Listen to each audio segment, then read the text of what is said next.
Tout le monde m'entend? Non, je me demandais si tout le monde m'entendait bien. Et on me voit également cette fois-ci, j'espère. Merci Valérie. Très explicite, Anne également. Coucou à tous, désolé, les aléas du direct. Premier streaming, ça sera pas le premier finalement. Dommage. On fera en diffuser peut-être la prochaine fois, ou je sais pas, je vérifierai. Je ne sais pas pourquoi, il me disait que ma caméra ne pouvait pas se lancer. Et comme on peut le voir, elle se lance malgré tout, donc je ne saurais l'expliquer. Du coup, début un petit peu chaotique, on va attendre 2 minutes de plus pour voir s'il y a d'autres personnes qui rejoignent l'appel. À mon avis, il va y avoir d'autres personnes qui se reconnectent du stream jusqu'ici, donc on va attendre vite fait. A few moments later. Ok les amis, donc bon, on va commencer directement. Le fait est que récemment, l'annonce de ChatGPT 5 qui a été lancée, voilà, on a tous suivi ça impatiemment. Je ne sais pas si tout le monde a regardé un petit peu les lives qu'il y a eu avec Sam Altman ou les rediffusions. Le fait est qu'on a eu des promesses incroyables pour GPT-5. Attention, le nouveau modèle agentique arrive. Et la réalité peut être un petit peu différente. Donc voilà, les avis sont très, très, très mitigés. On a eu des promesses. Voilà, on va refaire un petit point. J'avais préparé pas mal de choses. Il y a des choses qui ont été coupées. Je reprends ça vite fait. Donc, juste dans un premier lieu, je vais vous expliquer comment va se passer ce live qui a débuté il y a déjà 33 minutes. Donc, on a fait beaucoup de choses depuis. On va faire un petit tour de table pour commencer où je présenterai justement l'intégralité des invités, où ils se présenteront directement. On enchaînera sur 10 minutes où je vous parle un petit peu de ce qui était annoncé et voilà des retours qu'on a pu retrouver sur Internet de façon assez succincte, donc 10 minutes pour ça. Et ensuite, on vous a préparé des petites chroniques, chacun justement pour qu'on puisse prendre la parole pendant 10 minutes et animer ça. J'entends un doublon. Ouais, c'est bizarre. Il y a des Arsène. Ouais. Est-ce que c'est mieux? Non, c'est pas mieux, je m'entends. Quelqu'un a dû mettre... Mettez-vous en mute, s'il vous plaît. Est-ce que c'est bon? Ouais, ça va bon, tu parles? Ok. Voilà, nickel. Et donc, on vous a présenté les petites chroniques chacun, histoire de, d'animer un petit peu cette heure entre nous. Donc, aujourd'hui, on accueille donc Florence Tépin. Je ne sais pas si vous le voyez tous à la caméra. Florent, tu es où? Florent, je te vois. Donc Florent est juste ici, donc il a une chaîne YouTube, allez lui donner de la force, allez voir ça un petit peu. Donc c'est un véritable expert au niveau de l'intelligence artificielle, il vous présente souvent des modèles, il intervient énormément sur la communauté School. J'imagine que les 3/4 d'entre vous, vous faites partie de la communauté IA, Mastery. Oui, non. On lève la main, tu bouges partout, ça c'est cool. On a une réponse en direct. C'est grâce à Bayeul qu'on a connu School, perso. Voilà, alors peut-être que certains viennent également d'autres communautés. Je sais que je communique sur celle de Romain Brunel, sur Yassia également. Donc voilà, peut-être que d'autres arrivent par ces mêmes communautés. Voilà, donc là aujourd'hui, c'est les intervenants uniquement de IA Mastery. Donc, on a Maëlle Rougevin qui a créé la communauté, Florence Tépin qui a sa chaîne YouTube et moi-même. Et on devait accueillir également Laurent Gérard qui est l'acteur principal, on va dire, de IA Mastery, mais qui ne pourra malheureusement pas être là parce que je lui ai gâché sa surprise d'anniversaire ce soir. Je l'ai invité à rejoindre le stream et sa femme a dû lui dévoiler la vérité, c'est que ce soir, il avait une surprise d'organiser. Donc, malheureusement, il ne pourra pas être là. Donc, ce que je vais faire, c'est que je vais présenter moi-même sa chronique. Il a quand même eu l'obligeance de nous faire un magnifique une petite présentation, donc je l'utiliserai à ce moment-là. On commence par le petit tour de table avant que je me lance dans mes explications sur voilà, ce qui a été promis et ce qu'on voit aujourd'hui. Donc, il n'y a pas moyen de vous mettre un peu en évidence, les gars, si je peux faire ça. Est-ce que vous voyez mieux là? On te voit mieux peut-être, Maëlle? Là, voilà, donc Maëlle Rougevin, je te laisse te présenter vite fait. Ouais, bon, je pense que certains ont déjà vu parler de moi dans la communauté, mais en gros, ce qui peut être intéressant pour ce live et pour tout ça, c'est que, en gros, mon métier en 2 mots, c'est que je crée des automatisations et je crée des agents qui utilisent des modèles d'IA à chaque fois pour faire des tâches pour les entreprises. Donc, ça peut être un peu tout et n'importe quoi. Parfois, c'est rédiger des documents, parfois, c'est trier des emails, parfois, tout et n'importe quoi. Mais ce qui est intéressant, du coup, c'est qu'à chaque fois, pour toutes ces automatisations, pour tous ces agents, pour tout ça, il faut choisir le bon modèle IA qui est performant, qui est pas trop coûteux, qui a le bon niveau de réglage, qu'on peut maîtriser, tout ça. Donc, c'est toujours un compromis un peu subtil à arriver à trouver. Et justement, pour ChatGPT, pour GPT-5, j'ai eu beaucoup de mal quand c'est sorti parce que c'est un modèle qui est subtil et quand même pas facile à maîtriser au début. Je pense que c'est aussi un des modèles c'est un des rares modèles qui a un énorme écart de performance et de capacité et de potentiel entre un prompt vraiment mauvais et un prompt vraiment excellent. Donc, ces derniers jours, moi, j'ai pu tester bien en profondeur comment ça fonctionnait. Et du coup, à un moment, je pourrais vous présenter un peu mes découvertes, ce que j'ai testé, mes petits outils, les petits trucs que j'ai pu mettre en place pour être sûr d'avoir des bons résultats et qui fonctionnent plutôt bien. Ouais. Voilà. Et Mayol, ça cassait pas tes automatisations existantes sur les anciens modèles, du coup, le GPT-5? Ouais, alors j'ai migré, c'est une très bonne question. Ouais. J'ai migré que sur quelques-unes parce que je suis obligé de refaire les prompts et de refaire pas mal de points différents parce que c'est vrai que c'est plus la même façon. Du coup, je suis en train de migrer un à un, mais progressivement. D'accord. Ouais, bonjour. C'est ça. Et Florence Stépin, est-ce que tu as moyen de te présenter aussi en 2 minutes, activer ton micro également? Je vois que tu t'es mis en mute. Voilà, comme ça, on a 3 acteurs principaux de la soirée. Ok, tu as déjà bien fait la présentation, donc je ne vais pas trop recommencer. Moi, je suis surtout passionné par l'écriture. Et comme j'ai arrêté mes études très tôt parce que j'ai fait plein d'autres choses sauf les études, j'ai toujours rêvé d'écrire et j'ai toujours été coincé dans l'écriture. Et en fin de compte, dès que l'IA s'est vraiment développée, je me suis intéressé à ça pour justement surmonter mes blocages. J'ai en partie réussi et donc en fin de compte, je partage mon expérience pour montrer aux autres comment on peut utiliser l'IA comme un assistant et arriver à pouvoir passer à la rédaction et en fin de compte passer outre le syndrome de la page blanche. Voilà un petit peu mon parcours. Et j'ai découvert en fin de compte l'IA il y a 2 ans parce que je suis photographe, sur en fin de compte la création d'images avec Stable Diffusion. Alors à l'époque, c'était avec du GitHub, c'était très complexe, du moins c'était une prise de tête. Donc j'ai un peu laissé tomber et après j'y suis retourné et je me suis mis au démarrage de ChatGPT il y a 1 an et demi, quoi, une grosse année et demie. Donc j'ai alterné beaucoup en utilisation entre ChatGPT et Perplexity, en passant d'un abonnement à l'autre, en supprimant l'abonnement, en reprenant l'abonnement. Et dernièrement, j'avais fait le choix de ChatGPT. J'ai eu Perplexity gratuitement par un des membres de la communauté. N'attendez qu'on ne se fera pas.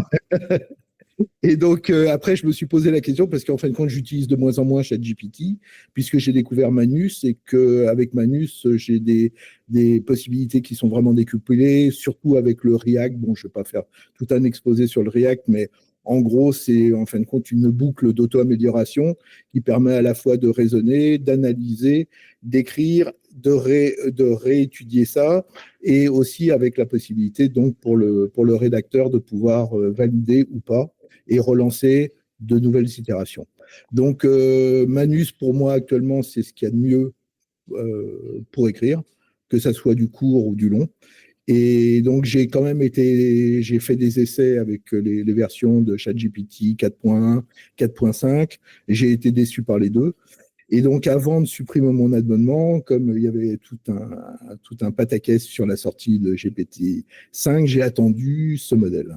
Alors, ma première impression est pour moi très négative, en tout cas sur de l'écriture.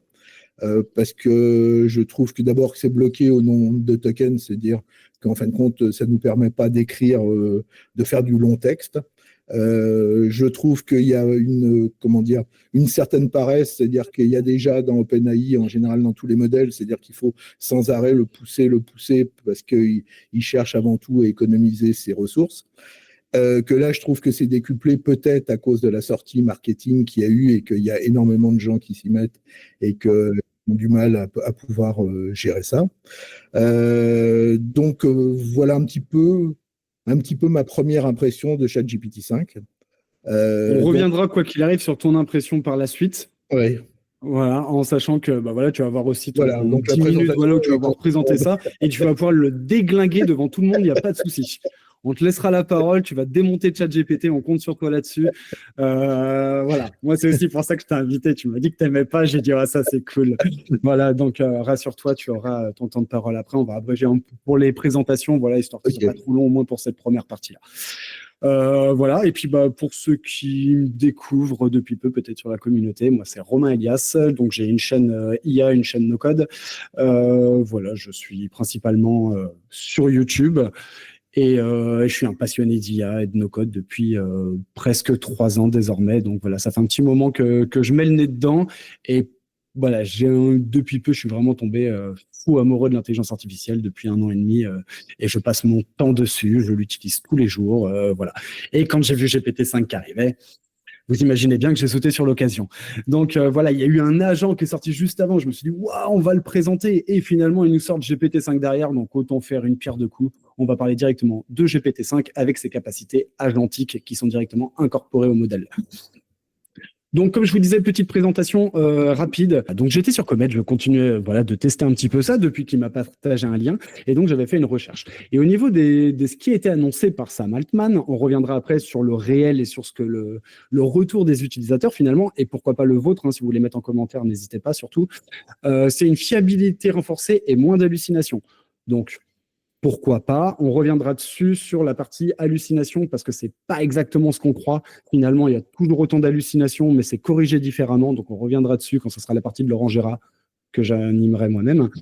Vitesse et performance accrue. Plus rapide. On l'a remarqué aussi au niveau de la fenêtre contextuelle lorsqu'on lui écrit un message. Il va plus vite qu'avant, à condition de ne pas invoquer le modèle thinking, voilà, qui prend un petit temps de réflexion avant de vous répondre.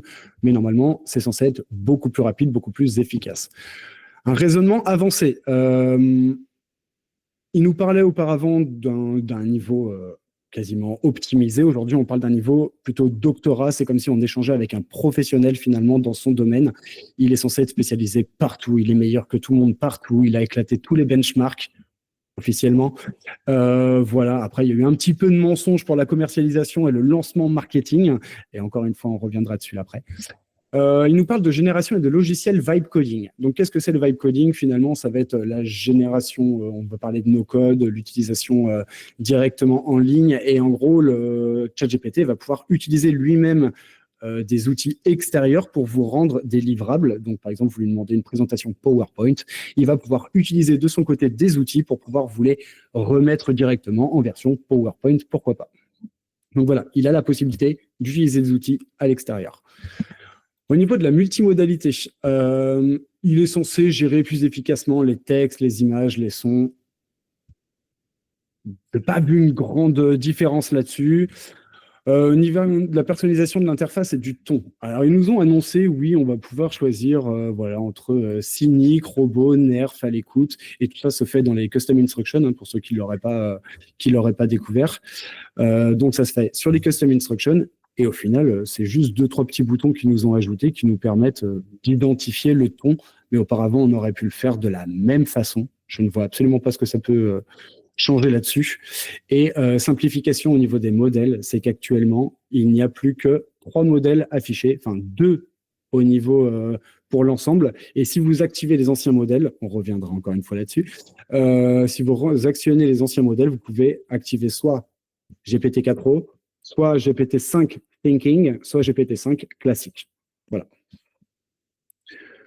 Et au niveau de la sécurité, il aurait... Pas sûr qu'on puisse aborder le sujet ce soir. J'avais éventuellement sollicité Fizz, voilà, qui fait partie de la communauté aussi, dont c'est la spécialité, pour qu'il puisse éventuellement intervenir avec nous et nous parler de la sécurisation, mais ça ne pourra malheureusement pas se faire. Il ne pourra pas nous rejoindre ce soir. Donc, on refera sur un article School, un point sur la sécurisation et sur tout ce qui s'est dit dans le School, et on a quelques ajouts à vous faire supplémentaires, mais on ne pourra pas tout aborder ce soir. Sans compter qu'il y a quelqu'un qui nous a fait gaspiller une demi-heure de notre temps, donc on va tâcher d'aller assez rapidement. On va rester sur 1 heure malgré tout. Alors, au niveau, pour reprendre un petit peu point par point ce qui avait été dit par Sam Altman et le retour des utilisateurs. Je ne sais pas si vous avez vu un petit peu, les retours étaient catastrophiques. Parmi vous, petite question sur le live, on lève la main, donc on fait un petit coucou. Si jamais vous avez déjà utilisé GPT-5 là. Qui a déjà utilisé GPT-5, s'il vous plaît? Ok, OK, il y a un bon nombre de personnes. Allez, je vous laisse 1 minute, 30 secondes. Et attention à la prochaine question. Vous mettez un pouce si vous avez été convaincu des performances de GPT-5. Il y en a quand même. Alors, est-ce que c'est les anciens qui arrivent tout juste? Ouais, ça y est, on débarque.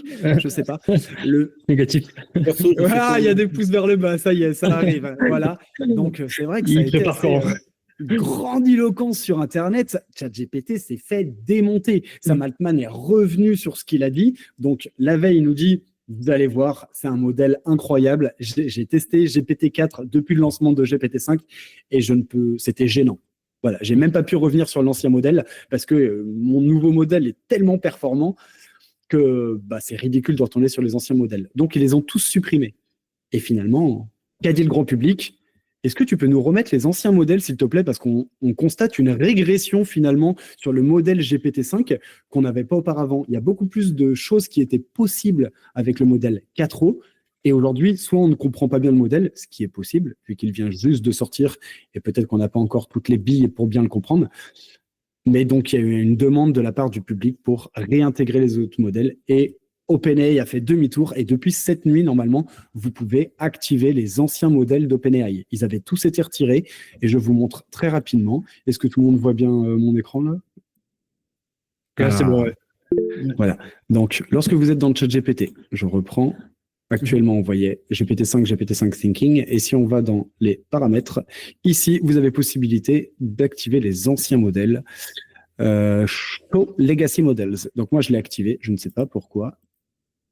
Il ne me le montre pas ici. Legacy Models. Voilà, GPT-4o. Voilà. Donc, vous avez juste à faire ça et ils apparaîtront et vous pourrez utiliser le modèle 4o comme auparavant si vous le souhaitez. Voilà. Donc, un gros retour en arrière de la part de l'équipe d'OpenAI pour remettre les anciens modèles. Ils s'excusent sur tout ce qu'ils ont annoncé en disant c'est vrai que c'était peut-être pas complètement au point. Le fait est qu'il y a eu certainement des petits patchs entre-temps, c'est-à-dire qu'avec les plaintes de différents utilisateurs, il va y avoir des mises à jour qui vont être faites et il y en a certainement quelques petites rectifications qui ont été faites. Mais pour l'instant, moi, je vais vous montrer aussi les petites choses que j'ai fait après. J'ai galéré sur beaucoup de choses. Voilà. Pour une fois, je ne serai pas pro ChatGPT sur cette vidéo. J'aurais aimé prendre ce parti-là, mais je ne pourrais pas le défendre corps et âme en sachant que moi-même, j'ai vraiment galéré et je revois je veux peut-être revoir mon abonnement. Voilà. Selon ce qui est dit et selon les mises à jour qui seront mises en place. Je ne serai pas le seul. Maël, tu avais envie d'ajouter un truc, je sens. On t'entend plus. Pardon, ouais, mince, ok. Une question intéressante de Greg, c'est a priori, GPT-5 utilise des routeurs pour économiser ses ressources. Donc, il n'y aurait pas toujours la même perf pour un même prompt. Qu'est-ce que tu en penses? J'en pense que c'est certainement effectivement le cas et on en parlait tout à l'heure en fait qu'il y a un problème de ressources en fait au niveau d'OpenAI. Il bloque sur beaucoup de choses tout simplement pour éviter d'utiliser trop de ressources. Donc ChatGPT parfois est bridé et je pense que certains prompts mal qualifiés effectivement sont passés à la trappe. Je pense qu'il faut faire vraiment des vrais prompts. Là où je disais justement récemment que sur GPT-4o, ça y est, le mode conversationnel est lancé et on peut désormais obtenir quelque chose très très facilement, ne serait-ce que par la parole, une conversation classique. Je ne connais pas ChatGPT, je discute avec lui et j'obtiens mon résultat. Et je trouve que GPT-5 impose désormais remet en question le côté conversationnel pour imposer les prompts. Ouais. Je sais que ça sera ta partie, Florent, et on peut peut-être directement enchaîner sur celle-ci, en sachant que je pense que je grattais facilement 10 minutes. Ça passe assez vite. Donc, Florent nous a dit qu'il nous parlerait du playground et également de la partie prompt engineering sur GPT-5. J'aurai les petites choses à apporter, à rebondir sur le sujet également par la suite, une fois que tu auras pris la parole. Nous t'écoutons. Donc, oui, ce dont je me suis aperçu, c'est que ChatGPT 5, en fin de compte, il s'appuie sur la fonction raisonnement. Et par rapport donc à ChatGPT 4.0 qui n'était pas sur le raisonnement, c'est peut-être aussi pour ça qu'on a beaucoup moins cette sensation de conversationnel. Alors justement, je vais rebondir là-dessus. C'est ce qui me trouble le plus dans ce modèle, c'est qu'en fin de compte, c'est un modèle qui est basé sur le raisonnement sans le dire. Puisqu'en fin de compte, il propose une version neutre, avec la possibilité d'activer le raisonnement. Alors que quand on cherche, quand on va sur le Playground, on s'aperçoit que c'est un modèle de raisonnement.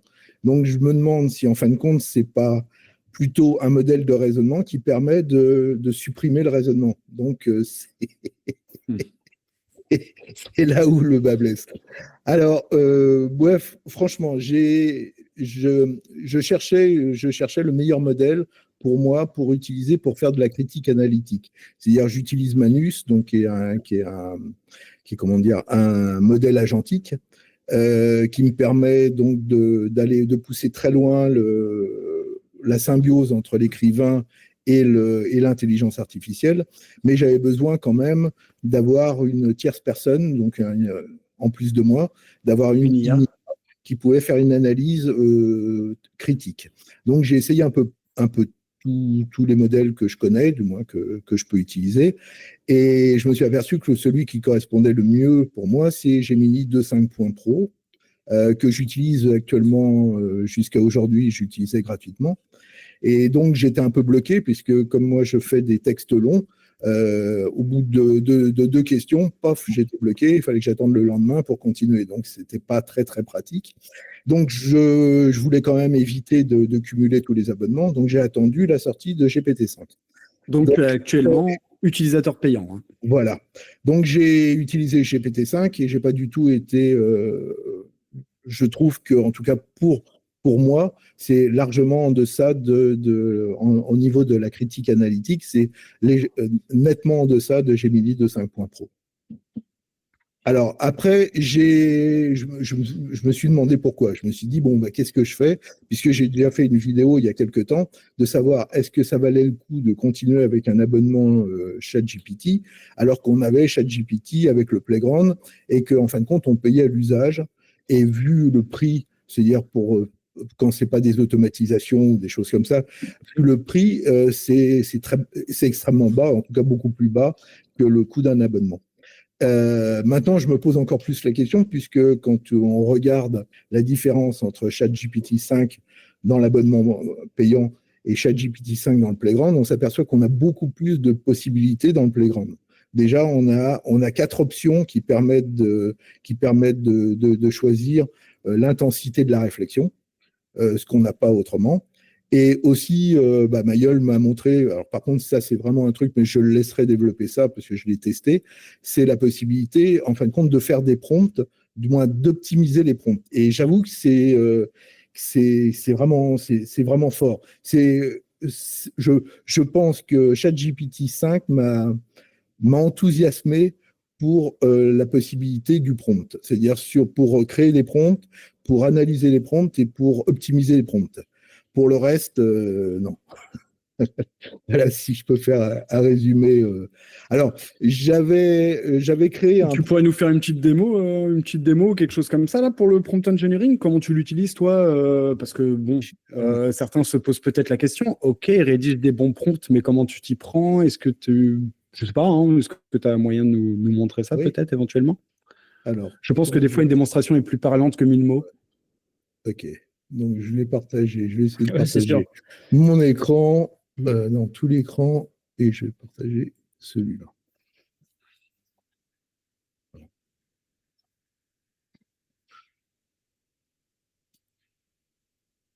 Alors, vous voyez mon écran? Donc, oui, ça, c'est mon... Ouais. Voilà. Donc, ça, c'est les... Alors, attends, je vais commencer plutôt par le prompt. Voilà. Donc ça, c'est mon prompt optimisé que j'ai fait avec ChatGPT 5. Que tu as partagé également sur la communauté. Voilà. Donc ça, je le mets dans les instructions, je le mets dans les préférences. Je le fais défiler. Et donc ça, je l'ai fait, c'est-à-dire qu'avant, j'avais des instructions qui étaient spécialisées pour les modèles à raisonnement. Et donc, je me suis dit, je vais demander à ChatGPT 5 de m'optimiser ces instructions pour Manus et pour ChatGPT 5. Et voilà donc ça. Ce que je pourrais faire, c'est je pourrais les donner dans la communauté, parce que là, c'est pas très visible quand même. Donc, je vais quand même montrer j'ai demandé donc à GPT-5 à travers justement ce qu'expliquait Mayol, la possibilité de l'optimiser dans le playground. Et voilà ce que j'ai eu. C'est étonnant, hein. Donc là, tu es encore sur ChatGPT, là, tu n'es pas sur le Là, playground. je suis toujours sur ChatGPT. Donc, on montrera également sur le playground, effectivement, ils viennent de créer un nouveau mode pour raffiner vos prompts. Voilà, avec de façon agentique, hein. Il y a un agent qui va récupérer votre prompt, qui va le remanier, il va vous expliquer pourquoi il a fait tel ou tel changement. Et ça, c'est quand même super intéressant. Alors après, ce dont je parlais là sur ChatGPT, j'ai donc mis ce prompt avec le modèle dans le compte payant ChatGPT 5, et voilà la réponse à mes instructions. Quand on met pas c'est-à-dire on met pas le raisonnement, quand on met le thinking. Et voilà la réponse quand on met le raisonnement. C'est quand même étonnant. Juste, c'est-à-dire que en fin de compte, c'est un pré-prompt. Et donc, j'ai pas du tout les mêmes réponses si j'utilise le raisonnement et pas le raisonnement. C'est un petit peu la conversation qu'on avait avec Mayol ce matin, et puis après avec Laurent, de savoir en fin de compte, est-ce que GPT-5 est un chef d'orchestre qui de lui-même choisit la meilleure version, ou est-ce que c'est nous qui allons choisir la version, ou est-ce que lui, de toute façon, il cherche à économiser ses ressources pour en fin de compte en faire le moins. Alors, je laisserai peut-être la réponse à Mayol là-dessus, parce qu'il sera plus à même que moi de répondre. Moi, je pose les questions. J'aime bien avoir les réponses. Parce que moi, ma principale question, c'est de savoir si je continue mon abonnement. Je crois que je vais faire comme Romain et je vais l'arrêter. Après, il y a une chose que tu as dit tout à l'heure, et j'étais pas totalement d'accord avec toi, donc si je peux animer le débat là-dessus, moi, ça me va. Tu as dit le playground où l'utilisation de l'API, finalement, va être plus intéressante que d'utiliser l'interface d'OpenAI directement. Ah bah ouais, mais il va te manquer un truc que moi, personnellement, j'affectionne tout particulièrement, c'est la mémoire. Voilà, le fait qu'il se rappelle en permanence de mon contexte, le fait que je puisse le renseigner sur mes habitudes, sur mes préférences, sur le ton que j'ai envie qu'il emploie, etc. Et ça, mis à part créer un prompt encore plus grand pour l'API, pour bien lui résumer tout ça, bah, je trouve quand même que l'utilisation de la mémoire, c'est quelque chose qui est indispensable. Et c'est ce qui fait que je choisis ChatGPT. Donc, passer uniquement à l'API en se disant, bon, on n'a plus besoin de l'interface, bon, c'est de la vie, chacun son avis là-dessus. Mais personnellement, j'aime énormément l'utilisation de la mémoire. Et d'ailleurs, moi, c'est grâce à la mémoire que je crée mes prompts. Donc, est-ce que tu avais fini par rapport à ça ou pas? Sinon, je montrerai bien comment moi je le fais. Non, vas-y. Moi, je vais sortir de ça. Je fais un petit partage. Voilà. Présenter maintenant. Hop, fenêtre, toujours la même chose. Tac, partager. Je vous remontre ça rapidement. Donc, je suis en train de créer une formation actuellement. Là, je vous en reparlerai beaucoup plus tard. Mais en gros, j'ai un projet appelé Prompting. À l'intérieur de ce projet, j'ai énormément de bases techniques voilà, en matière de prompt.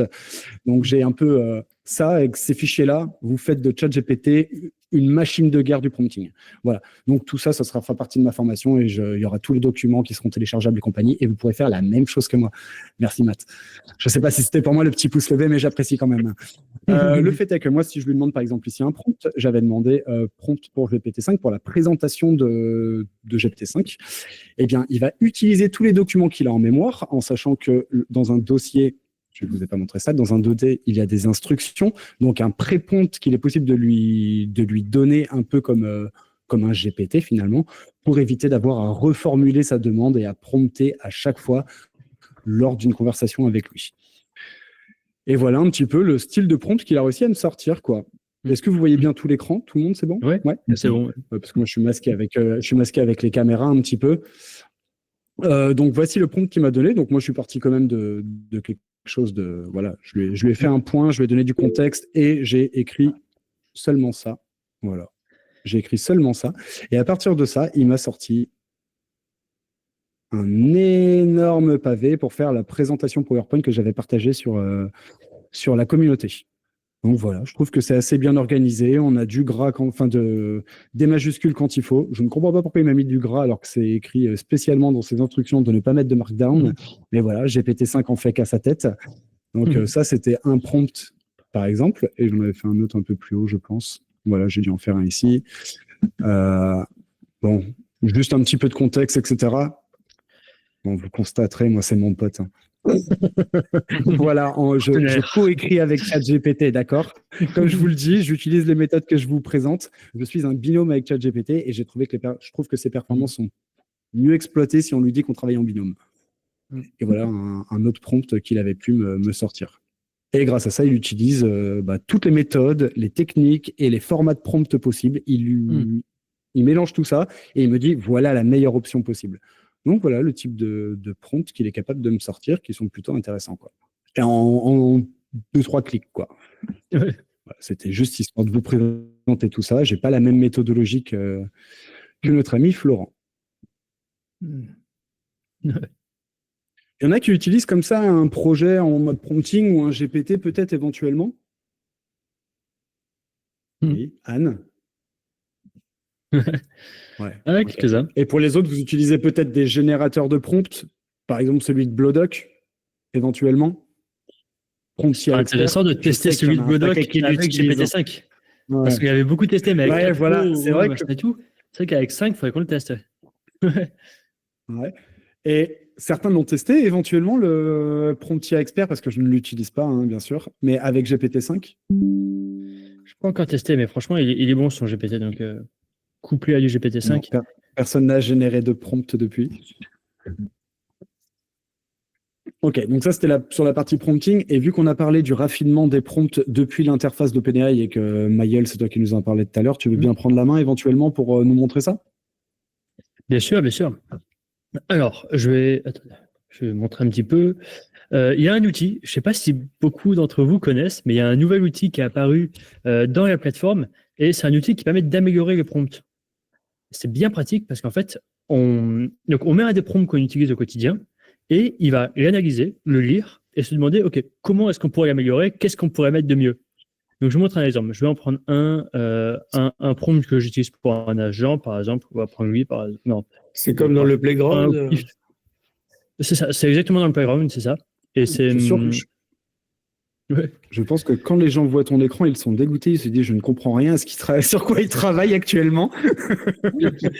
Moi, j'ai vu ça, j'ai eu un haut le cœur, hein, je t'avoue. Oui, non, pardon. Non, mais c'est juste de la prise de notes. En gros, c'est juste un prompt basique. En gros, ça pourrait être n'importe quoi. Ça pourrait être un prompt de GPT, ça pourrait être un prompt beaucoup plus simple, ça pourrait être un prompt. Par exemple, j'ai mis un prompt qui permet de faire un résumé, comme ça, sur une transcription YouTube, par exemple. En gros, vous mettez n'importe quel prompt, un prompt que vous utilisez au quotidien. Donc là, non, je vais remettre celui de mon agent, par exemple. C'est un exemple. Pour ceux qui ne connaîtraient pas comment il fait pour copier un prompt immédiatement, comme ça, de version instantanée, il utilise TextBlaze. Voilà, avec des snippets. On met un slash, un nom de code et ça nous met tout le prompt directement. C'est une bibliothèque de prompts. Indispensable. Ouais. C'est un truc bien pratique, exactement. Ouais. Merci d'en parler. Si jamais vous ne connaissez pas, vous mettez un petit raccourci clavier et ça écrit le prompt en entier. C'est pratique. C'est toi, Stéphane, qui est intervenu, qui a dit que c'était indispensable? Non, c'était pas toi? Non? J'ai entendu quelqu'un qui a dit indispensable. C'est moi, Christophe. Ah oui. D'accord, ok. Très bien. Je n'avais pas reconnu ta douce voix, excuse-moi. Bref, alors je vous montre rapidement au cas où vous n'avez peut-être pas vu. Dans le Playground, ici on met un prompt là-dedans et vous avez le petit bouton Optimise qui est apparu en haut à droite. Et c'est pratique parce que c'est GPT-5 derrière qui utilise ça et c'est vraiment pas mal comme résultat. Donc vous mettez votre prompt, n'importe quel prompt, et vous pouvez lui dire le comportement que vous n'aimez pas chez lui. Par exemple, si vous avez remarqué, Romain a remarqué qu'il utilisait du Markdown alors qu'il ne voulait pas, et qu'il y avait du gras alors qu'il ne voulait pas, par exemple, vous pouvez dire il utilise du gras, c'est pas bien. Il utilise du gras, c'est pas bien. Bref, en gros, on lui explique rapidement le comportement qu'on veut éviter et qu'on a vu qu'on a vu au quotidien.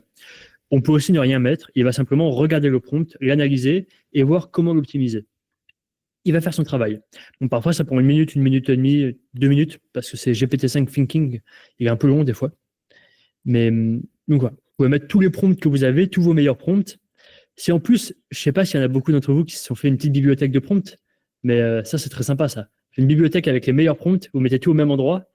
Ça peut être du Notion, ça peut être Obsidian, ça peut être TextBlaze. tout n'importe quoi. TextBlaze, exactement.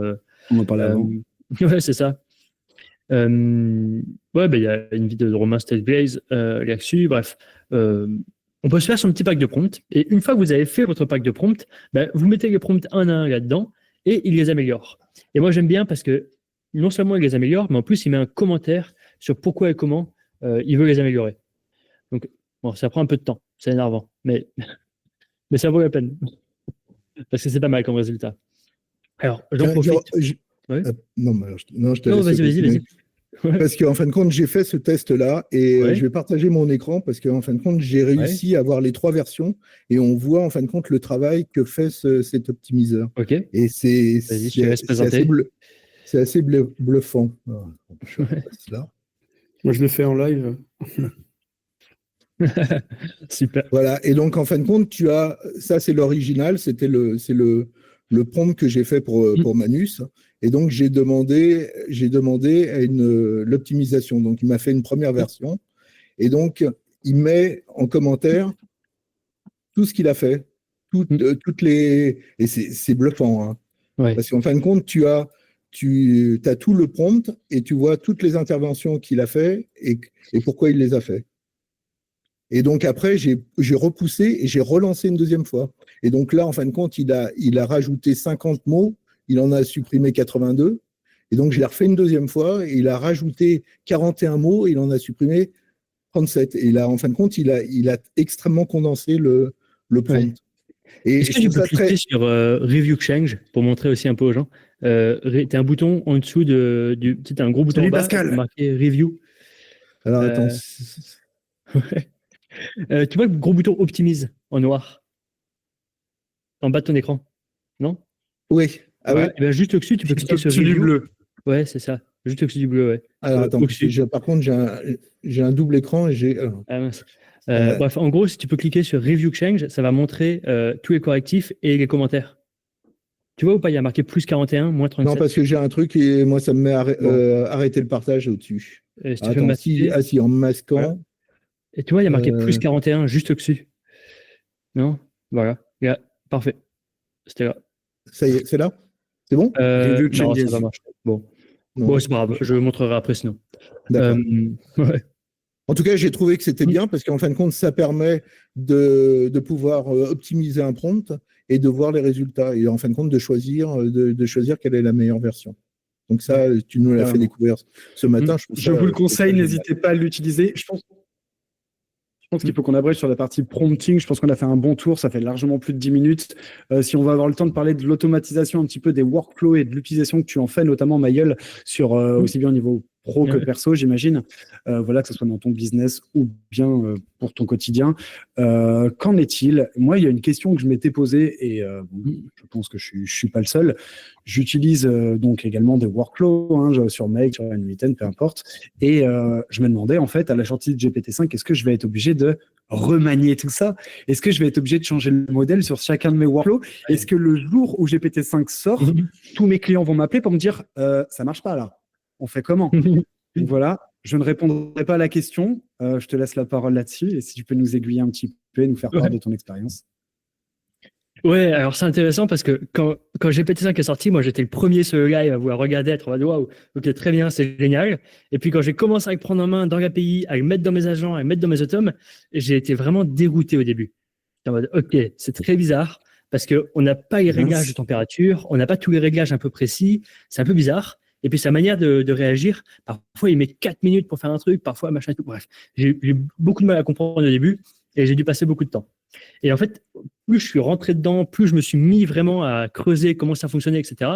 En fait, plus je me suis rendu compte que c'est vraiment un excellent agent, mais c'est le premier où on a vraiment un contrôle total sur son comportement dans le prompt. Je vais vous montrer un exemple très simple.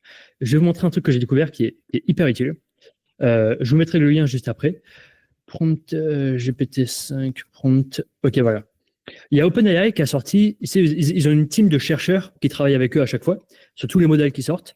Et à chaque fois, ils font des recherches pour trouver les meilleures techniques, les meilleures méthodes. En gros, ils testent le modèle de fond en comble. Et ils ont sorti justement un papier complet qui explique tout. Donc, si vous voulez, vous prenez l'URL, vous le mettez dans le chat GPT, en mode tac, et en mode traduis-moi ça, Tu vois, il va nous le traduire en français. Bon, après, peut-être qu'on a. Non, je me demande, j'essaye. Non, ok, bref, peu importe. Bref, ils ont expliqué tout le principe. Et c'est hyper intéressant parce que c'est un modèle où on peut contrôler exactement et précisément combien de temps il passe sur une tâche, combien de temps il réfléchit. Est-ce qu'on peut lui demander de réfléchir de manière très, très superficielle, très rapide, en essayant d'être le plus rapide possible, ou est-ce qu'au contraire, on veut un modèle complètement l'inverse, qui est hyper long, qui prend le travail, qui vraiment est très minutieux dans sa façon de travailler et compagnie. Donc, je sais pas, voilà, on a une traduction ici. Bon, une traduction pas très complète, mais c'est pas grave. On va commencer par ça. En gros, je vous laisserai le lien et creuser si vous voulez. Demandez-lui une traduction complète, c'est intéressant. On peut lui mettre dans le prompt des réglages comme persistance, par exemple.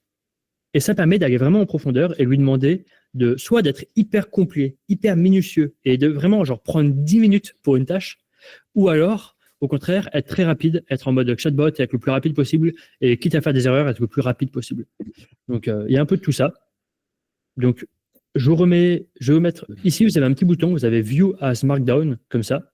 Ça va ouvrir une page, plein de trucs très moches, machin et tout, c'est pas grave, on fait un copier-coller, mettez-le dans le ChatGPT, demandez-lui une traduction, et, ou dans la plateforme, dans le playground, ou dans DeepL si vous voulez, en raccourci. Voilà, bon, c'est trop long, mais si vous mettez en doc, ça marche. Bref, peu importe. Donc, je vous mets l'URL. Ça, c'est un premier point. C'est le fait que c'est le premier modèle qu'on peut vraiment contrôler de l'intérieur sur sa façon de réagir, son comportement et tous ces réglages comme ça. Il y a un point qui est intéressant, ils ont appelé ça eagerness. En gros, eagerness, je ne sais pas comment on pourrait traduire exactement, mais peut-être sa volonté sa faim, entre guillemets, sa volonté de faire les choses très bien. Et on peut contrôler justement, est-ce qu'on veut un modèle qui est hyper, qui a vraiment envie de faire les choses très bien et qui prend tout le temps qu'il faut, ou est-ce qu'on veut un modèle qui est rapide, qui est efficace, qui est comme il faut, tu vois, des choses comme ça. Donc, ça, c'est un premier point. C'est un modèle qui, si vous voulez l'utiliser pour les automatisations, pour des agents ou pour des choses comme ça, c'est un modèle qui va vous demander du temps, je trouve, vraiment du temps pour arriver à être dedans, à comprendre comment ça fonctionne, à comprendre comment bien le faire fonctionner. Parce que les premières fois, il m'a fait erreur sur erreur et bug sur bug à chaque fois. C'est n'importe quoi. Des fois, il a envoyé 4 emails au lieu d'un à 15 clients. Je me dis, non, surtout pas. Du coup, c'est galère à configurer au début. Mais une fois que vous êtes vraiment dedans, ça marchera mieux et c'est bon. Donc ça, c'est un point important, c'est que c'est un modèle où il faut se mettre dedans, il faut être prêt, mettre les mains dans le cambouis. Mais une fois que vous avez vraiment la bonne technique de prompt et que vous avez compris comment il réfléchit, c'est un bon modèle qui est efficace. Est-ce que tu as été contraint de changer ton modèle sur l'API ou bien est-ce que tu as toujours accès aux anciens modèles? Alors, en API, c'est une très bonne question. J'ai accès à tous les modèles. On a accès à tout. On a littéralement GPT-4o, on a O3, on a O1, Deep Research, on a une tonne de modèles différents. Je vais zoomer peut-être un peu pour que je sois sûr. Il y a tous les modèles qui existent. Bon, il y a même les modèles fine-tunés, il y a un peu de tout. GPT-4 Turbo, genre vraiment, ça fait... c'est les dinosaures à l'époque. Donc voilà, il y a encore tout. Concrètement... Même 3.5 Turbo, je crois. 3.5, il y a encore? Normalement. Suspense. Oh, c'est honteux. Ouais. L'ancêtre. Mais bref. Ça dit un an quand même. Hein, ouais, c'est ça. Ouais. Donc, dans les autres... Ah oui, autre chose. Et surtout, un point qui est important, si vous voulez l'utiliser via API, dans ChatGPT, on n'a que le 5 et que le Thinking. C'est un peu limité. Via API, on a accès aussi à GPT-5, je vais vous montrer. On a plusieurs versions. On a le mini et le nano. GPT-5, vous avez 5 classiques, 5 mini et 5 nano. Très important parce que le nano, il est tellement pas cher. Et si vous le promptez bien, il est bon et il fait le travail. Donc moi, il y a des modèles où j'utilisais, il y a des agents où j'utilisais des modèles qui me coûtaient 3, 4, 5 dollars par million de tokens, ce qui est pas mal, ça va vite quand même. Et j'ai pu passer sur nano et maintenant, ça me coûte 10 centimes ou 20 centimes, je sais plus, pour 1 million de tokens. Donc c'est genre divisé par 10, par 15 en prix. C'est énorme. Bah oui. Surtout comme toi, on commercialise finalement ces workflows et qu'on les vend, et qu'il y a du monde qui passe dessus. Voilà, c'est vrai que plus tu réduis les coûts, plus c'est intéressant pour toi derrière de fournir la prestation. Ouais, c'est ça, exactement. Donc c'était un point où, bon, je reviens sur 2 secondes simplement, hein, mais franchement, essayez d'utiliser cette technique d'optimiser les prompts. Ça marche super bien. Vous mettez vos prompts. Moi, j'ai fait ça pour mes agents pas mal. Vous mettez les prompts et ils vous expliquent pourquoi et comment, qu'est-ce qu'il faut changer. Et surtout, moi, je l'aime bien aimer, ça, c'est le raisonnement derrière le changement. dès qu'il fait un correctif, il vous dit pourquoi. Et du coup, c'est aussi une bonne manière de se former à comment prompter pour des agents, pour des automes, pour des choses comme ça. Donc ça, c'est plutôt... donc ça, c'est un bon point. Donc voilà, pour conclure là-dessus, je dirais que c'est un très bon agent pour les automes, pour l'API. Je pense que c'est le meilleur agent et c'est celui que je vais utiliser partout dorénavant. Mais il fait des petits caprices des fois, il est un peu subtil. Donc il faut arriver à bien... Voilà, il faut se mettre dedans. C'est comme ça qu'on pourrait dire, je pense. Ouais. Après, personnellement, moi, j'ai eu la flemme, j'ai rien changé, j'ai laissé tous mes workflows tels qu'ils étaient et ça marche toujours. Hein. Il n'y a pas de souci pour ça. Hein. Pour les plus flemmards d'entre nous, ça marche toujours, vous n'êtes pas obligé de tout changer, en fait. Non, sur les automes. Le jour où c'est sorti, moi, je me suis dit justement cette question-là, est-ce que je vais devoir changer? Et je me suis aperçu finalement que mon automatisation qui publie automatiquement sur LinkedIn, comme beaucoup, on sait très bien que LinkedIn, maintenant, il n'y a plus d'humains là-dessus, eh bien, ça allait fonctionner le matin. Et je me suis dit, il annonce la sortie de GPT-5 en plus. Génial. Donc, il était vraiment dans l'actualité. Il n'y avait pas eu de problème de génération d'images et compagnie. Et c'est effectivement là où je me suis aperçu également qu'il y avait les anciens modèles qui étaient toujours disponibles. Donc, merci beaucoup pour ce passage qui nous a bien éclairé là-dessus. Est-ce que tu avais d'autres choses à ajouter par rapport à l'API et l'utilisation pour les workflows? Non, je pense que c'est un bon point du coup pour synthétiser. C'est vrai que là j'ai parlé pas mal d'agents. Pour les agents, il faut changer, il faut revoir, etc. Pour des automatisations, allez-y, mettez du GPT-5 direct. Il n'y a pas besoin de changer ou de tout refaire ou quoi que ce soit. Pour des automes, et des workflows comme ça, allez-y direct, testez. Et puis testez avec Mini et Nano aussi pour voir, parce que les prix sont dérisoires. Donc si ça fonctionne sur les automes, autant les utiliser. Ça, c'est un bon point. Et puis après, je pense que c'est ça globalement. Je pense que pour conclure en 2 mots, je pense que c'est un des modèles qui a le plus de gap, le plus gros écart entre les résultats qu'on peut avoir avec un très mauvais prompt et avec un excellent prompt. Donc du coup, c'est vraiment le genre de modèle où faut se mettre dedans, faut bien régler comme il faut. Mais une fois que vous avez fait les bons réglages, que vous avez le bon prompt avec les bons mots, ce qu'il faut, les bonnes instructions, on a un modèle qui est vraiment bon, qui est vraiment compétent. Donc ça vaut la peine, je dirais. Super. Carrément. Alors là, je vais reprendre la main sur une petite vidéo à venir, mais du coup. Ici, tous les il faudrait. Ce serait bien. Tu voulais ajouter quelque chose, Florent? Je vais faire ça, oui. Non, je peux juste partager mon écran pour montrer les prix, parce qu'en fin de compte, je crois que la grande force de ce modèle, c'est son coût. Complètement. Je ne capte plus trop. Alors, je ne sais pas si c'est que moi ou si tout le monde entend Florent comme s'il était sous l'eau. Florent, tu peux sortir de ton aquarium, s'il te plaît, ça nous arrangerait. Vous m'entendez autrement? Là, je t'entends. Voilà, donc, je suis sorti de l'aquarium. De partager mon écran. Donc, voilà les prix, et c'est vrai que c'est beaucoup moins cher que les autres, surtout dans les formules les moins chères. Donc, c'est aussi, je reviens là-dessus, malgré la mémoire, je pense, en tout cas moi, l'utilisation que je vais la faire uniquement maintenant par le Playground. On ne voit pas, enfin moi personnellement, encore une fois, je ne vois pas ton écran. Hein. Si tu nous montres quelque chose, je le vois, mais si on le voit. Ok, c'est bon. Vous le voyez? Bon. C'est bon. On le voit. Et juste quand je vous entends parler de coûts, vous êtes encore. Il y a quelqu'un qui utilise encore les modèles chinois comme DeepSeek ou Qwen qui étaient réputés à des prix surtout de concurrence. Ouais. Eh bien oui, et puis au niveau... alors j'ai testé pour la culture G personnellement, mais en fait c'est pas quelque chose qui est présentable que j'ai envie de développer non plus, ne serait-ce que pour le côté RGPD, on ne sait pas ce qu'il arrive, on est trop loin de ce continent je trouve pour savoir ce qu'ils vont faire de nos données, et ok, tout n'est pas complètement clair non plus avec les modèles américains, mais ils sont loin les Américains aussi. Hein. Mais niveau commercialisation et compagnie, c'est vrai qu'on peut plus faire confiance là-dessus. Moi je touche jamais à DeepSeek désormais, je ne mets plus le nez dedans, pour être franc. Moi, j'ai commencé à le mettre dans des workflows, des workflows, et j'avais essayé dans un agent, mais j'ai abandonné, mais dans des workflows parce que les tools, en plus, ça marche pas très bien. Mais bref, j'avais mis dans des workflows au début. C'était compliqué parce qu'ils ont quand même des soucis de down des fois. Et c'est pas très fiable comme tous les autres. Il y a des modèles comme OpenAI où on les appelle, ils sont forcément dispo. Avec DeepSeek, il y avait quand même un gros moment où une fois sur 3, bam, ça marche pas, il est pas dispo. Donc ça, c'était un problème. Ouais, c'est ça. Donc en termes d'API, je l'utilise plus. Après, il y a un client pour qui je l'ai déployé dans la boîte en local. Donc, on l'utilise pour un agent comme ça. Donc, moi, DeepSeek, je trouve que c'est un très bon modèle. Si on le met en local chez soi, ou sur un serveur, ou sur un GPU, voilà, un Scaleway ou un truc dans le genre, là, c'est super.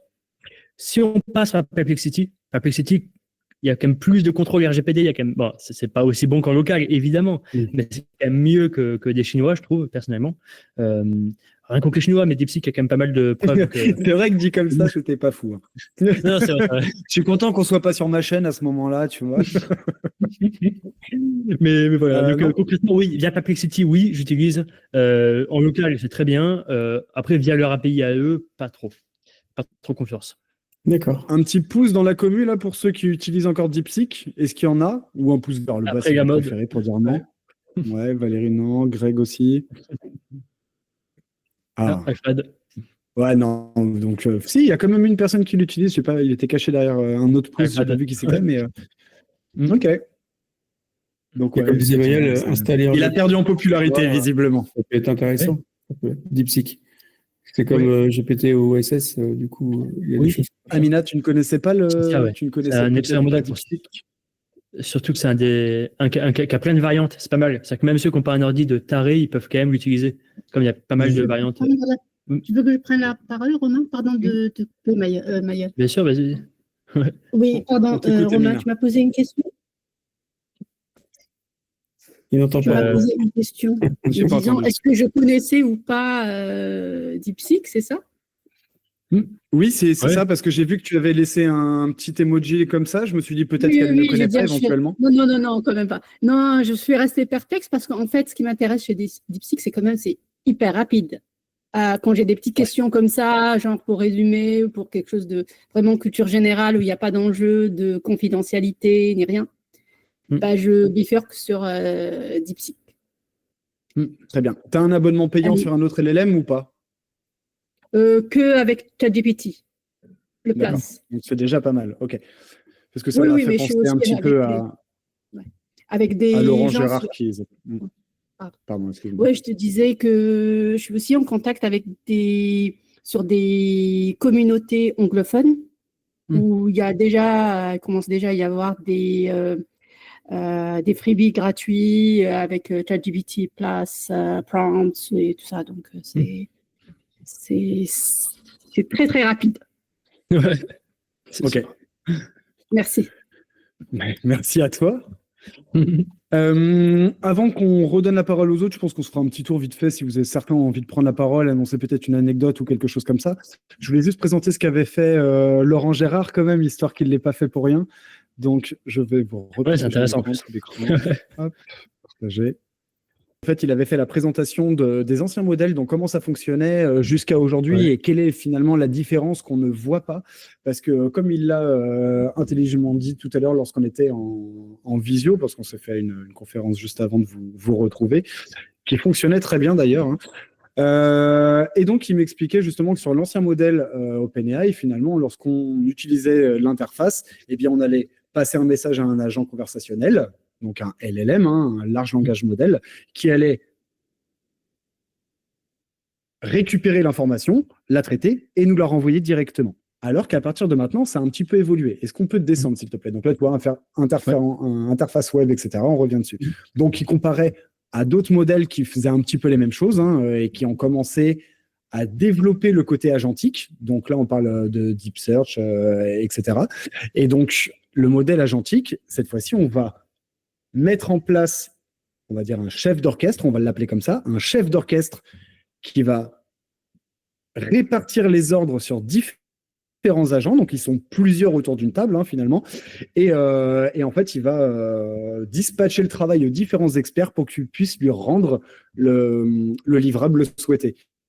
Et à partir de là, seulement le chef d'orchestre va venir nous le présenter. Et ben c'est exactement ce qui se passe pour GPT-5, on peut descendre tout en bas. Actuellement, tout se fait sans transparence, c'est-à-dire que vous ne voyez rien de ce qui se passe. Vous pouvez lui demander ce qui s'est passé éventuellement dans son raisonnement, mais vous ne saurez pas forcément quel modèle il a utilisé. Et il y a une demande qui a été faite justement par les internautes, c'est d'avoir plus de transparence là-dessus pour qu'on sache ce qui se passe finalement.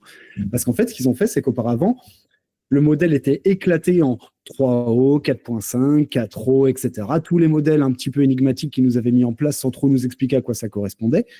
Et sauf que c'était un petit peu galère. On ne savait jamais quel modèle utiliser pour obtenir le résultat optimisé sur ce qu'on voulait. Et bien actuellement, ils sont tous cachés. C'est comme si vous voyez que le chef d'orchestre qui est face à vous, et lui, derrière, il a toute son équipe qui travaille, et c'est que des micro-modèles vraiment très petits qui ont chacun leur expertise. Et à partir de là, ils délivrent l'information, ils travaillent ensemble, et chaque expert va faire remonter une information au chef d'orchestre. Il va y avoir un reparamétrage de tout ça. Il va vérifier le travail de chacun, réorienter tel ou tel agent à refaire son travail ou non. Et une fois que c'est satisfaisant, en fonction du prompt qu'on lui a donné, finalement, du contexte qu'on lui a imposé, et bien à ce moment-là, il nous rend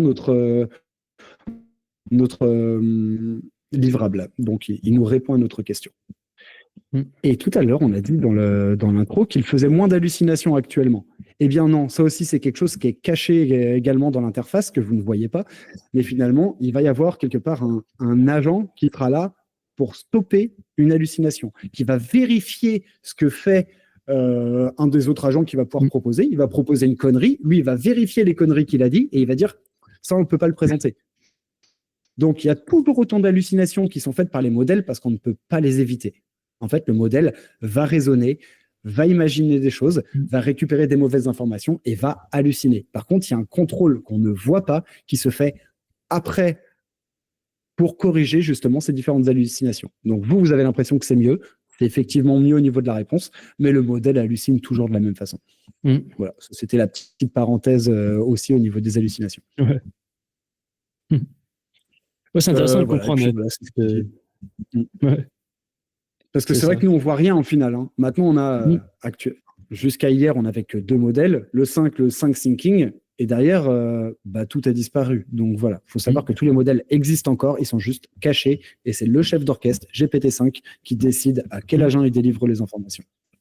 J'ai été assez clair là-dessus, tout le monde a bien compris? Je pense que c'est clair. Hein. Ouais, merci. Yes. Ouais. En fait, je me lasse pas de voir des pouces partout, c'est pour ça que je l'ai mis à chaque fois.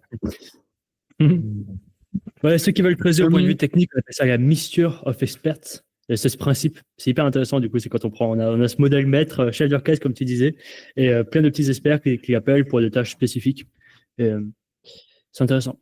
Et est-ce que c'est possible d'avoir le PDF de Laurent et on peut donner. On va tout mettre. On va tout mettre. Moi, déjà, le live, je vais essayer de le remettre sur ma chaîne. Pour le coup, il ne sera pas en live, hein, mais je vais le rediffuser. Je mettrai tous les liens dans la description.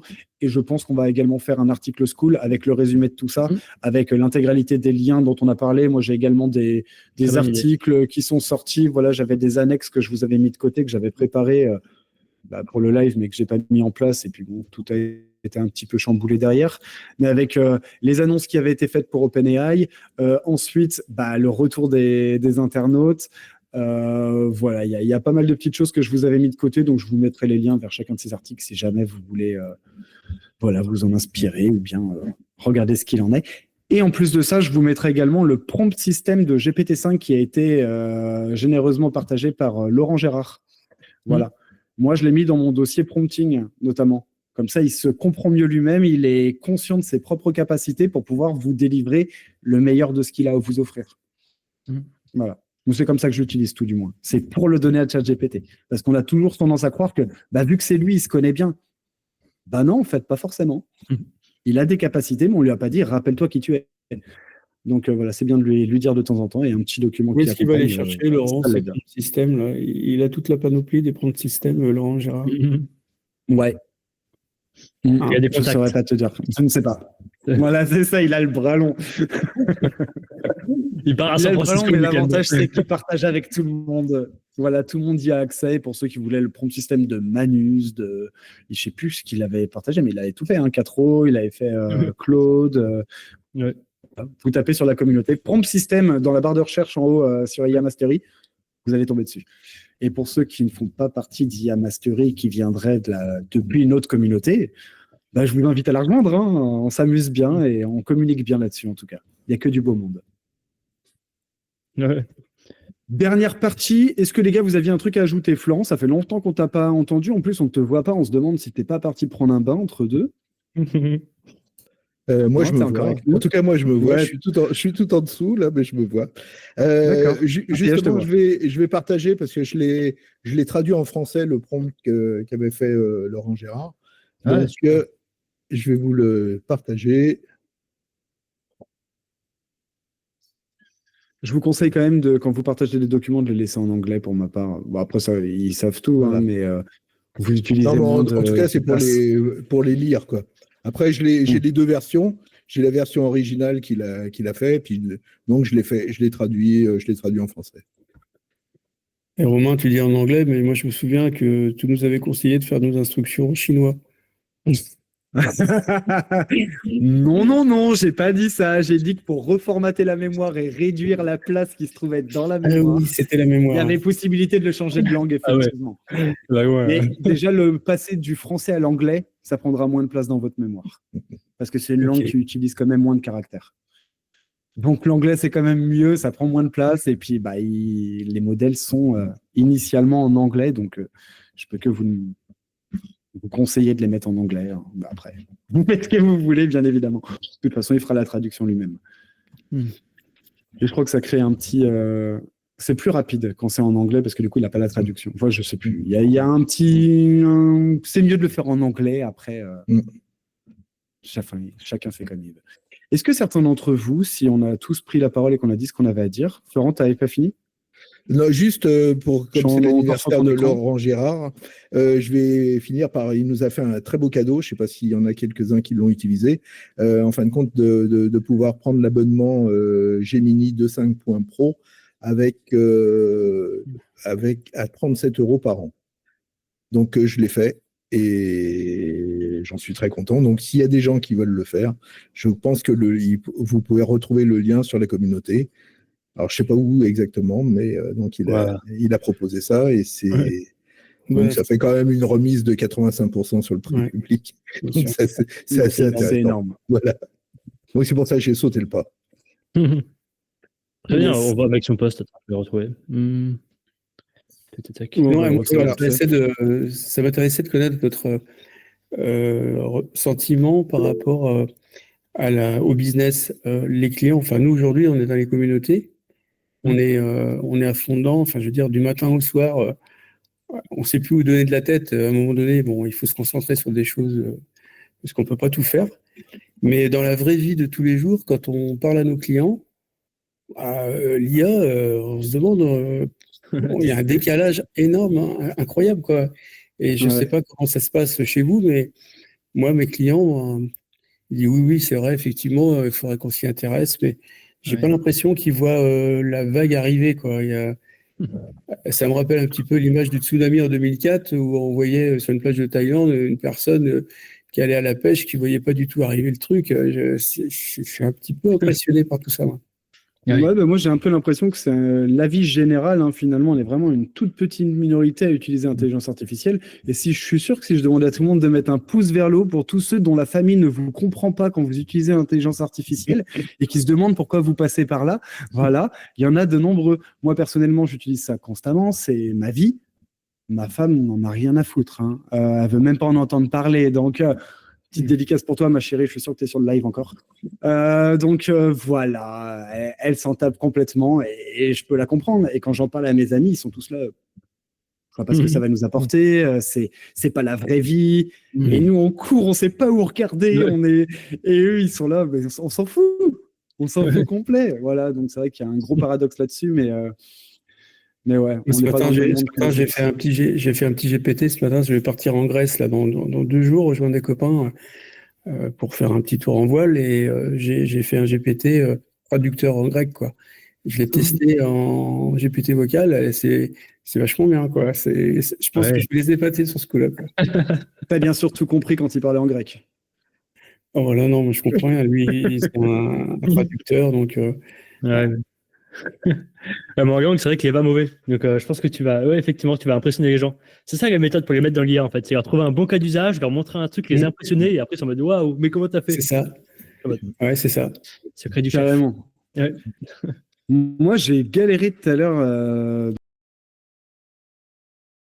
Je fais vite fait le petit partage encore une fois. Je vous remonte ça. Et puis, on va peut-être accélérer par la suite. Vous voyez mon écran, c'est bon? Juste ici tout à l'heure, donc j'étais sur ChatGPT, bien évidemment, j'ai fait l'annonce live et je lui ai demandé de me faire une présentation PowerPoint. La première fois que je l'ai fait, c'était sur School. J'ai présenté quelque chose. Ça, c'était Le très, très livre bien ABC. passé. Ici, je n'apparais plus. On valide le live. Voilà, c'était celui-ci. Et ici, je vous avais présenté donc un PowerPoint que vous pourrez retrouver sur la communauté, qui se trouve un petit peu plus bas. Ça ne fonctionne pas. Ça charge. Bon. Le live doit bloquer un petit peu ma connexion Internet. Mais en bref, vous le verrez ici. Je vous ai fait une présentation PowerPoint et je l'ai faite du premier coup. Tout s'était bien passé. Aujourd'hui, j'ai réessayé de faire une présentation PowerPoint. C'était une catastrophe. Je n'ai rien réussi à faire. Je lui ai fait répéter. Je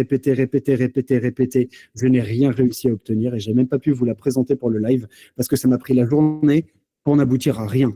Et je vous montre uniquement le résultat. Parce que bon, j'imagine que si j'en parle, on a envie de voir ce que c'est.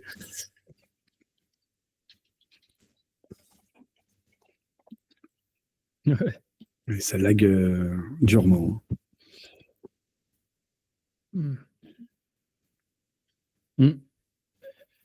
Ouais, bon. Ça va arriver. Et voilà. Vous l'avez là, vous le voyez? Non, regardez. Alors, tout est décalé de partout. Il a essayé de me faire quelque chose. Hein. Il a bien mis de la volonté pour ça. Mais déjà, premièrement, il m'a rendu que les titres. Il y avait uniquement les titres sur les présentations. Ensuite, il n'y avait pas de fond. Il n'avait mis aucune couleur. Ensuite, il n'y avait plus de texte du tout. Ensuite, il avait oublié de mettre les images. Donc là, j'ai dû faire au moins une dizaine de générations pour y arriver. Bon, c'est dommage, je sens qu'on ne va pas les avoir. Et malgré tout, il n'y a aucune image. Alors, j'en ai recadré certaines, mais elles étaient toutes comme ça. Voilà, en dehors de la présentation, etc. Donc là où Jane Spark, je lui demande, il me le fait en 2-2. Là, ChatGPT, il a vraiment galéré et pour moi, c'était pas présentable comme ça, de la sorte. Voilà. Donc très déçu sur ses capacités agentiques. À chaque fois que je lui ai demandé quelque chose, finalement, c'était plus ou moins foireux, quoi.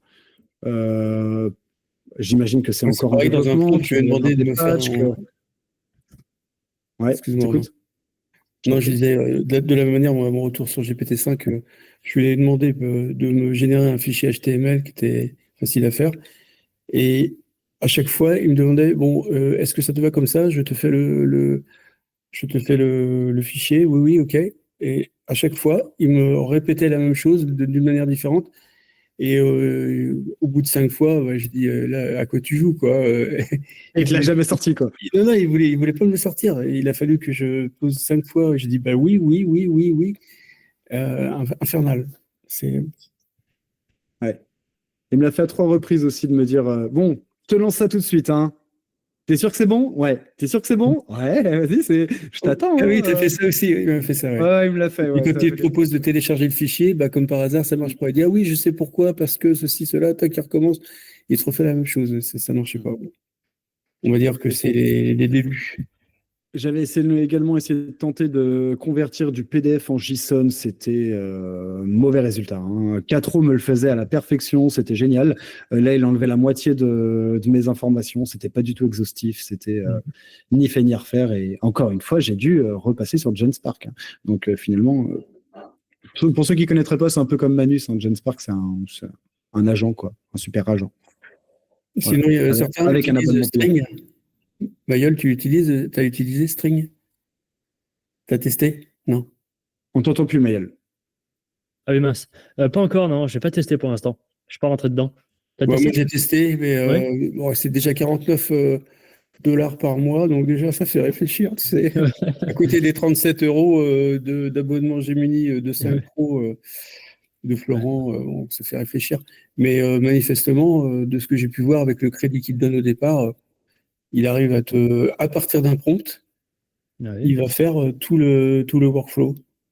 Et bon, de ce que j'ai pu lire à gauche à droite, ça semblerait efficace. Mais bon, je vais tester plus que ça. Ouais. Est-ce que certains voulaient revenir sur une éventuelle expérience qu'ils ont pu avoir avec GPT-5? Voilà, soit en positif, soit en négatif, un avis à donner, un petit coucou à faire, une dédicace à maman, je sais pas. Non, personne? Bah dans ces cas-là. Ah oui, moi. Ah, je connais la chaîne je sais qui c'est ça. C'est Anne, ça. Eh bien écoute, Anne, tu peux te démuter si tu veux et prendre la parole directement. On ne te voit pas. Si, c'est par contre, on te voit. Tu es encore en mute. Je t'affiche. Alors, moi, je t'affiche pour moi. Après, je ne sais pas si les autres le verront. Ouais. Ouais, c'est vrai.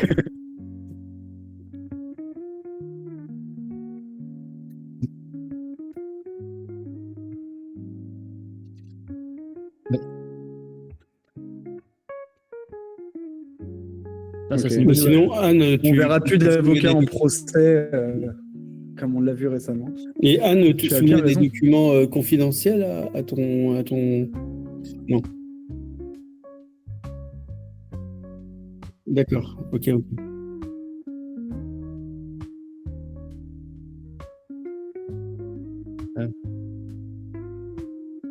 Bah, tu vas dans Word, puis tu fais tes... Ok. Puis, intéressant. on parlait de confidentialité, très bonne astuce, ça, quand même. Merci, Anne. Est-ce que quelqu'un d'autre voulait partager une expérience éventuelle qu'il a eue cette semaine là? Il n'y a plus qu'à faire. Non, c'est bon. Ou à Bah, des du coup, tu questions, vas faire un prompt nous pour poser sur anonymiser. lesquels des sujets qu'on n'aurait pas. Faire un prompt anonymisé.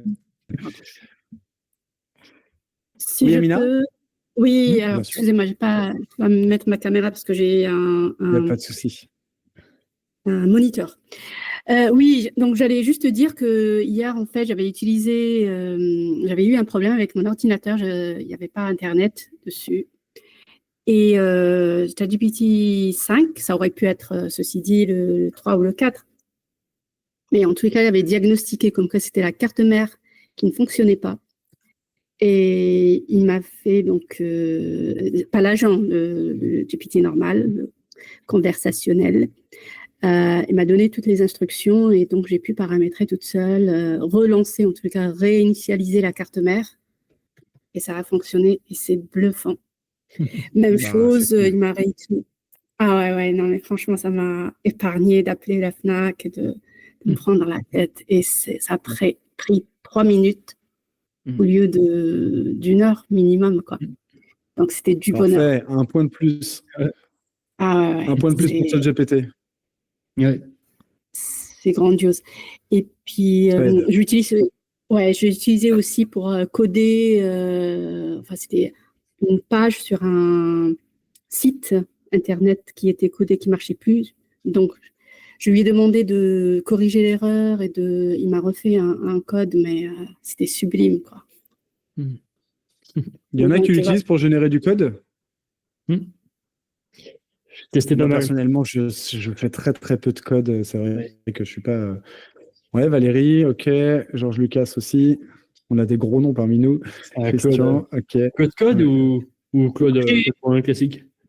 J'utilise beaucoup Claude maintenant pour coder des scripts pour tous les logiciels de la suite Adobe. Donc pour faire des scripts sur Photoshop, sur Illustrator, sur InDesign, et ça me fait des trucs de dingue. Excellent. Cool. Voilà. Mais voilà, pour faire les petits scripts, c'est super chiant. Pourquoi les scripts dans Adobe? C'est un truc, c'est pour faire des automatisations? En fait, tu lui donnes une tâche, par exemple, je sais pas, tu me fais 3000 cercles aléatoires de couleurs aléatoires, au lieu de le faire à la main, bah, tu codes ça. Ouais. Et en fait, en un bouton, après, c'est fait. Excellent. Non, ça me fait gagner beaucoup de temps. Ouais, j'imagine. On garde le contact, Amina. Bah, j'espère que vous garderez contact. Si on peut faire des belles rencontres comme ça, c'est cool. Voilà, est-ce qu'on stoppe le stream? Est-ce que quelqu'un d'autre avait autre chose à apporter? Florent, tu voulais reprendre la parole une dernière fois, peut-être? Oui, peut-être. Comme il y a eu un point positif, je vais en mettre un négatif quand même pour rééquilibrer la balance. Je vais vous partager une réponse que j'ai eue avec ChatGPT 4.5 qui est assez excellente quand même. Donc, je vous la montre. 4.5. 5, pardon. Ah oui. Donc, je lui ai demandé de faire une analyse sur un résultat que j'ai eu avec Manus. Donc, je l'avais fait avec Gemini 2.5 Pro et j'ai demandé avec GPT-5. Et donc, voilà sa conclusion.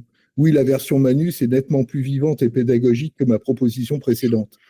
Il ne faut pas faire un condensé 50-50 avec ma version, mais plutôt partir de la version Manus comme base et lui ajouter les améliorations Gemini. C'est pas mal quand même. En clair, on garde 100% de narration et des exemples Manus, on ajoute un visuel concret de ma mind map, un tableau, une mise, et puis en fin de compte, il dit faut pas l'utiliser, faut utiliser Gemini. Alors, Mais c'est dingue trouvé au que moins- le modèle en question recommande les autres modèles. J'aurais pas fait mieux que lui. J'ai trouvé qu'au moins, c'était pas mal. Ouais. Ah, c'est Il y a eu des collector. commentaires comme Mal. ça aussi sous l'article que j'avais proposé de certains qui partageaient justement des petites expériences comme ça où ChatGPT disait clairement c'est moi qui t'ai foiré toute ta recherche, excuse-moi, j'ai pas été bon sur le coup. Donc c'était drôle. J'en ai vu dans le code honnête. comme ça où le mec a fait une erreur et il s'est désinstallé après. Ouais, c'est pas mal. Carrément. Le mec, c'est trop marrant, c'est un truc qui a tourné pas mal, hein, mais le code, il a fait une grosse erreur sur le code, il a compris que c'était une erreur destructive qui était grave, il a dit mince, je m'excuse, mais il est allé jusqu'au bout, il s'est désinstallé carrément. Peut-être que je devrais essayer, peut-être que je vais essayer, il va me désinstaller, il va me rembourser mon abonnement, ça serait pas mal. Le remboursement, je suis pas sûr, hein, mais tu peux essayer. Tu nous fais un retour en tout cas si tu trouves la solution. J'y manquerai pas. Voilà, c'est tout. Bon, bah, super. Bah, en tout cas, moi, personnellement, j'ai bien aimé ce petit stream là, parce que même si c'était difficile à démarrer, je trouve que cette expérience, elle est sympathique. Merci On échange Frédéric. souvent dans la commune, mais même si moi, perso, j'y suis beaucoup moins souvent, mais je trouve que c'est agréable de pouvoir échanger de cette manière comme ça. Ça, c'est une expérience qu'il faudrait renouveler. Donc, merci à toi, Romain, et puis merci surtout à Mayol qui a su initier cette communauté de dingue. Je sais pas combien on est là-dedans aujourd'hui, mais on est un paquet de... Ça monte pas très vite, mais en tout cas, il y a que des gens qui participent. Et ça, c'est bon. Ouais. Parce que je vois d'autres communautés qui augmentent vraiment très vite, mais il y a de moins en moins d'échanges. Au moins, je trouve que sur IA Mastery, c'est vraiment qualitatif, quoi. Ouais, mais c'est comme les avis Google, c'est des Chinois qui doivent s'abonner. Avec des prompts par Romain, un mandarin. C'est ça, ouais. Voilà, bah, on se retrouve tous sur la commu, et puis voilà, nous, on Merci fait à un vous, petit franchement, d'avoir débrief, été on autant. repartage des liens. Et Ouais, c'est clair. super, ouais. Donc là, il y avait combien de personnes au maximum? Là, il y a encore Il était 19 jusqu'à 40 personnes. avant, donc, ouais. Ouais, désolé pour le stream qui était un peu foireux au départ, hein. Enfin un peu complètement même, mais voilà. Mais oui, j'enverrai le lien pour ceux qui demandent. Je le mettrai sur les autres communautés aussi si vous voulez. Il n'y a pas de souci. Que je lis en même temps certains commentaires. Ouais. À la limite, je vais mettre directement le lien vers ta commu tout de suite pour ceux qui ne viendraient pas de la communauté de Mayol. Au moins, vous l'aurez. Tac.